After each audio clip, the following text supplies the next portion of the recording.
یو ځل حضرت جبریل علیه السلام راغی رسول الله مبارک له، نو د حضرت جبریل علیه السلام په دې مخ کې لږ د خفګان اثرات انسانی شکل کې، نو حضور پاک تاسو کو جبریل ته پریشان غوندې نه وی الله رسول یم ولی وینن ما ته خدای وی چې دوزخونه وګوره، نو ما دوزخونه وکتل نو خپه شوم ډېر چې دې تمام د خدای باندې بندگان دننه کېږي. نو جبریل دوزخونه که دوزخه وینا و دوزخه دي و دوزخه دي یو بل د پاسه دي الله رسوله یو لاندې طبقه یو بره بره بره بره بره دې کې بس څنګه په طبقو کې بسو کې وی د الله رسول ټولو لاندې طبقه کې به منافقین ان المنافقین لفی الدرک الاسفل من النار، منافقین بل لاندې پراتی. منافق پیژنې دو قسمه دي، یو عقیدوي دی یو عملی دی. عقیدوي منافق هغه دی چې په زړه کې کافر دی په خوله مسلمان، لکه عبدالله ابن ابی او د هغه ملګري لکه کافر په خوله مسلمان، مونځ به هم کوي د سره. عبدالله ابن ابی به جهادونو لم ته مونځ به هم کو، روژې به هم نیولې، لیکن رڼا د پیغمبر دشمنو د دین دشمنو چې دا دین به کله تباه کېږي. نو چې څوک په ظاهر مونځ هم کوي پټکې دی وي ګیره دی وي هر څه دی وي، خو چې د نه د دین دشمني کې د اسلام به کله ختمېږي،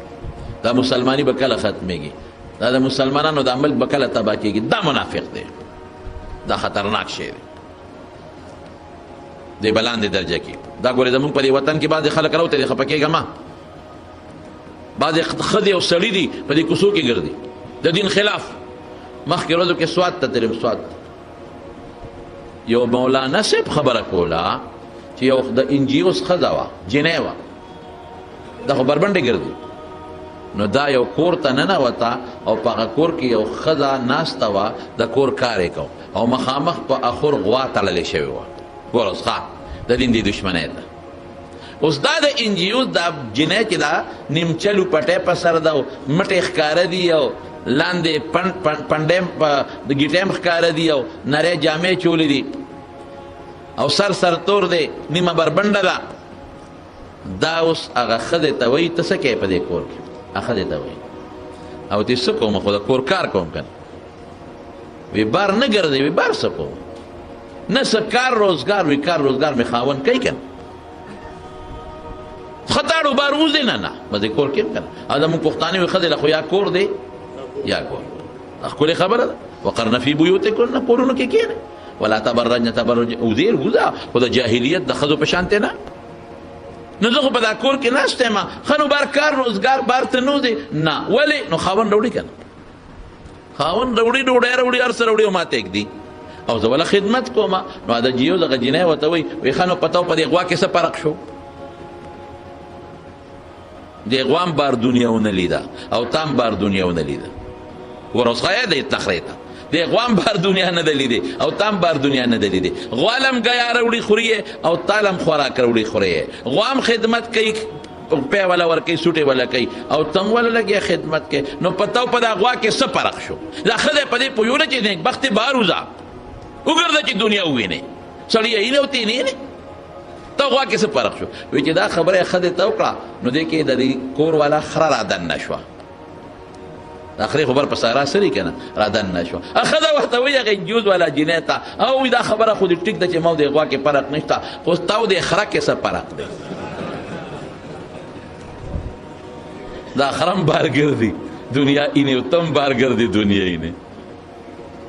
دې خره کې هم پړې نشته او تا کې هم نشته چې په کومه لاړې. دا خره هم په ډیرانونو ګرځي او ته هم په ګندونو پسې بار ګرځي. څلور سره هلکانو سره پوټلو کې شپې ډیرانونه نه دي، هم آزاده او تم آزاده، هم لږ ساعت له کور ته راشي تم لږ ساعت ته کور ته راشي، هغه هم لګیا ده پیدا ته اخلي او بار چکر تم. نو تا د خره کې څه فرق دی؟ وی د انجیوس جنۍ دوپټه په سر کړو غرې وای. دا به خبرې به راته په ذهن کې کوي، کله به راته وایي مړی په دا بچي علم څه لکې، دا زړې خبرې دي. خلک سپومې ته وختله، خلک کم خوا لاړله ته کم خوا روانې، خلک د سپومې ته نن ورته دی وخېږي. زه به د رسول الله مبارک طریقو پسې ځم، دین او ایمان به مې دی. خلک دي ځي د سپومې نه خو څوک نه منې کوم، شریعت خو د سپومې نه څوک نه منې کوي. خیجه د دې خلکو دا خیال دی چې ګنې دا شریعت یو تنګ شی دی. نه نه، شریعت تا د دکاندارۍ نه منې کوي کوا د یو پسې دوه جوړ کا دوه پسې درې جوړ کا شریعت تا د تجارت نه منې کوي کارخانې جوړولو نه منې کوي دنده جوړه کړه د موټر نه دی نه منې کوي درې دنده واله صحابو سره وخانو دا موټر دی د کور نه دی نه منې کوي ځان له ښه ښکلی کور جوړ کړه هغه زمانه کې هغه اوس دا دی شریعت ته د ځمکې نه منې کوي د صحابو ما راته تېره جمعه ویلي دي حضرت عثمان صاحب څونه مالدار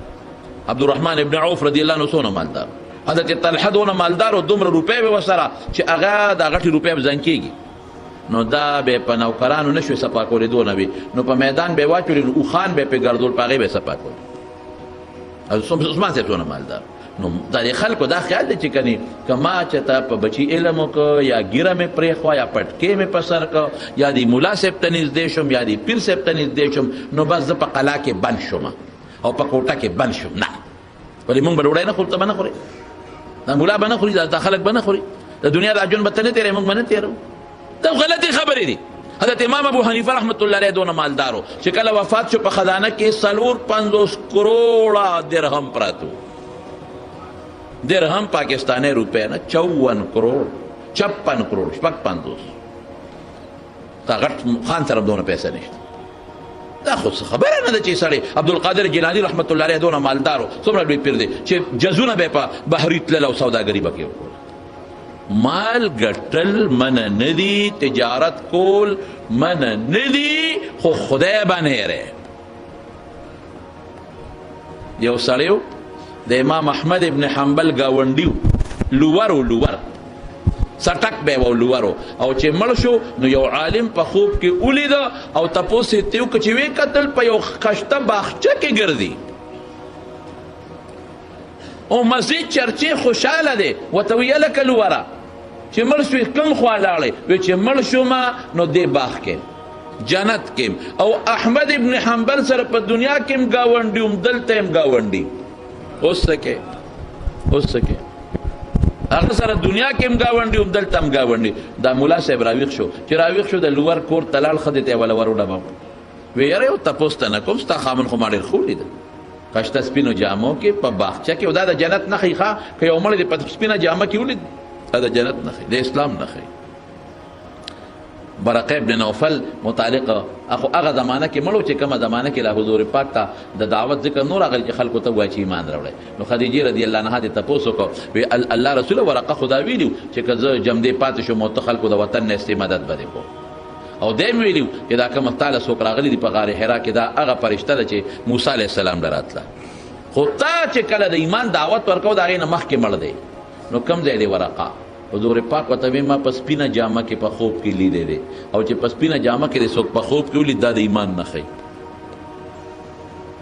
نو هغه ملا صاحب هغه ښځې ته وایي د لور وی ستا د خاوند څه عمل کوم ما ښکلې جامه کې باغچه کې په باغ کې ولید او صاحبه خوشحاله دی چې هلقدمي کوي او وایي د احمد ابن حنبل ګاونډي یاره وایي د ما خاوند خو داسې عمل نه دی کړی دغه مونځ او دس پې کوو چټک یې نور څه عمل خو نشته یاره یو دوه عمل یې دي یو عمل یې دا و چې کله به بانګ ووې او د ده سټک به په لاس کې او اوچت کړی به او اوسپنه له به یې رابرو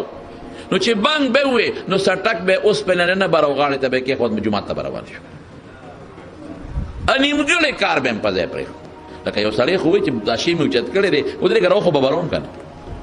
ودرېږه دا اوسپنه ګرمه ده دا رانه یخېږي مونځ ته خو لا نیمه ګنټه شته دا ګرمه اوسپنه به ووامه رانه یخېږي اسکاره خرابېږي دا به نیغ کم نو بیا به مونځ ته خو لا نیمه ګنټه بعد خو نیمه ګنټه مخکې نه زه چې به د الله نوم واورېد نو سټک که به اوچته مو نو رابرو بیا نه بس کې به یې ښود او منځله به روان شو د الله نوم دې ته وایي او دویم څه دویم دا چې دی به اکثر بره په چت ودو امام احمد ابن حنبل به هلته ودو خپل کور کې نو ده ته به ښکارېده نو ده به وی یا الله ارمان چې دا بچی مې نه وي ارمان چې مالدار وي ارمان چې اوزګار وي نو ما به مos دغسې عبادت کړی چې احمد ابن حنبل یې کوي خو څوک هم ټوله ورځ بچو له سټک وه نو د شپې بیا چې مونځ وکړم ماسخوتن نو خوب راشي لاسونه مې خوږېږي نو بس وده شمه نو راپاسم سار مانځله ځمه الله بچی دی خدا دا کدا نه وي نو ما به هم دغسې چل کوم الله که دا کار مې نه کولی دا سټک مې نه و او لږ مالدار وي نو ما به هم د شپې عبادت کو. نو د شپې یو شپې تهجد نه دي کړی، خو چې په ډډه به واوړېد او احمد ابن حنبل به یې ولید چې هغه مونځ کوي، نو دا ارمان به یې وکړ. دا ارمان ګوره الله څومره غیرتي ذات دی. د خدای نه غیرتي ذات بل شته؟ ووایه شته؟ نشته. دومره الله غیرتي دی، دومره غیرت دی چې هغه د الله د نوم احترام او مانځله فورا منډه وه. او د امام احمد د عبادت متعلق سوچ کول او تمنا او فکر من کېدل، رب ذوالجلال جنت هم ورکړو د احمد ابن حنبل ګاونډي.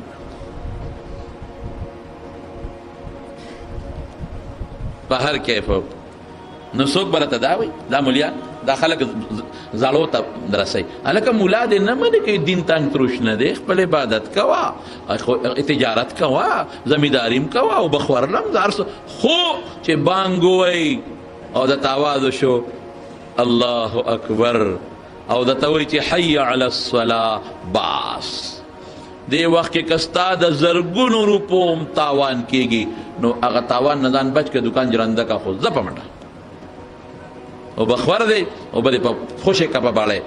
بلې باړی ته سورې وکړه چې بل خوا زه مانځله بس زه خدای اواز درته د الله د طرف نه شو. ژبه د مؤذن ده، ژبه د بنده ده، ژبه د نیازلي ده، ژبه د زید عمر بکر ده، خو اواز د چا د طرف نه دی؟ الله نه، دا نمایندرې د خدای. ورې پټې خبرې ته سوچ کوم دی کې ډېر لوی کمالات دي. دا نمایندرې د خدای. حی علی الصلاة مانځله راځه شبه، او حی علی الفلاح قد افلح من تزکا، او چې تا کومه کامیابي غواړې هغې له راځه منډه وه مانځله ده. د خدای د نوم احترام وکړه، د خدای د نوم احترام وکړه او مانځه ته ودرېږه. نو مونږ څوک نه منې کوو، افسرم شه، ډایرکټرم جوړ شه، ډاکټر دې زوی جوړ کا، انجینیر دې زوی جوړ کا، کارخانم جوړه کا، لس موټرې والا، لس بنگلې جوړې کا، نه منې کوو، شریعت نه منې کوي، خو الله مه یېروه، منځ مه یېروه، خدای مه یېروه. نو جبریل علیه السلام نبی علیه السلام ته وایي چې لاندې کومه درجه ده او طبقه د منافقین دي پکې، د هغې د پاسه طبقه کې هغه خلک دي چې خدای نه مني، د هغې د پاسه چې کومه طبقه ده شپږمه طبقه، نو هغه طبقه کې مشرکان دي، د هغې د پاسه طبقه کې مجوسیان دي، د هغې د پاسه طبقه کې یهودیان دي، د هغې د پاسه طبقه کې عیسایان دي، او اخړومبی طبقه کې بستا د امت فاسقان فاجران. خو چې جبریل علیه السلام دا خبره وکړه د رسول الله مبارک رنګ بدل شو. جبریل علیه السلام لاړ او حضور پاک کوټې ته ننوت. فرض منزله به راوته مونځ به یې کوو، بیا به په تیزۍ ته کوټې ته فرض مونځ به یې کوو، راوته به په تیزۍ به ته او رنګ یې بدل و.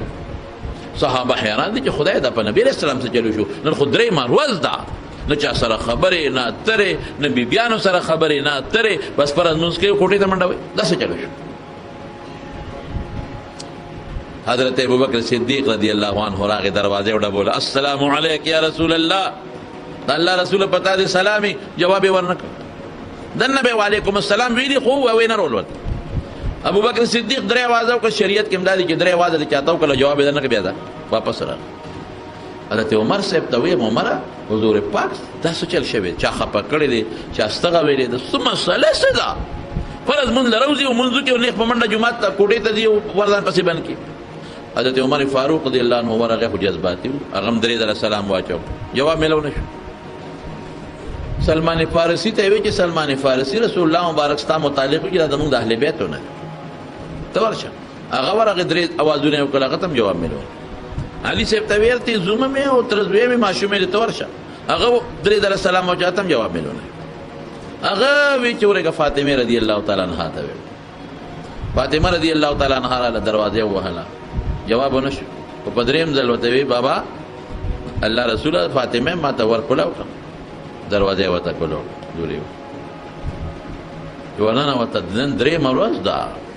درېیمه ورځ چا سره خبرې نه کوې، بیبیانو سره نه میلاویږي، او چې منځو کې فوراً کوټې ته راځي. څه چل شوی دی؟ چا تکلیف کنزل څه شوی دی؟ حضور پاک ورته قصه وکړه، وی زما امت کې کوم فاسقان فاجران دي به په لومبۍ درجه کې پرېږدي. نو فکر من یم د امت دپاره، فکر چا دپاره شو؟ امت دپاره. دلته ناست یم ورته منځونه ورته په دا خلوت خانه کې کومه او دا چې موږ ورته دغه وایو څه ورته وایي خلوت خانه ورته وایو ځان له ځای ورته وایو دې کې ناست یم ورته الله آیت نازل که لسوف فلسوف یعطیک ربک فترضا در به کم چې ته څه غواړې ښه خوشحاله به دې کم خیر دی د هغې نه پس نبي علیه السلام راووت چې فکرمند به شو مونځ ته به ودرېد الله ته متوجه شو در به کم نو بیا به رسول الله مبارک فرمایي سفارش به کوم څه ناسبه الله سزا م ورکوي چې دا د ګناه ګند ترې لرې شي خو چې څومره سزا ده نو هغې کې به ډېر زیات د رسول الله مبارک په سفارش معافي م کوي خو د هغې نه مخکې هم ډېر غمونه شته دن مخکې دی ښه او د قبر عذابونه مخکې را روان دي زمارونو رب العالمین قرآن شریف کې فرمایي قد افلح من تزکا تو کامیابی غواړي په حقیقت کې کامیاب هغه سړی شو چې هغه ځان پاک عقیده خرابه لرې کړه پاک یې وساتله او عمل یې پاک او اخلاق یې ښکلي کړل وذکر اسم ربه خدای یاد کړه مونځ یې وکړه دا پاک سړی دی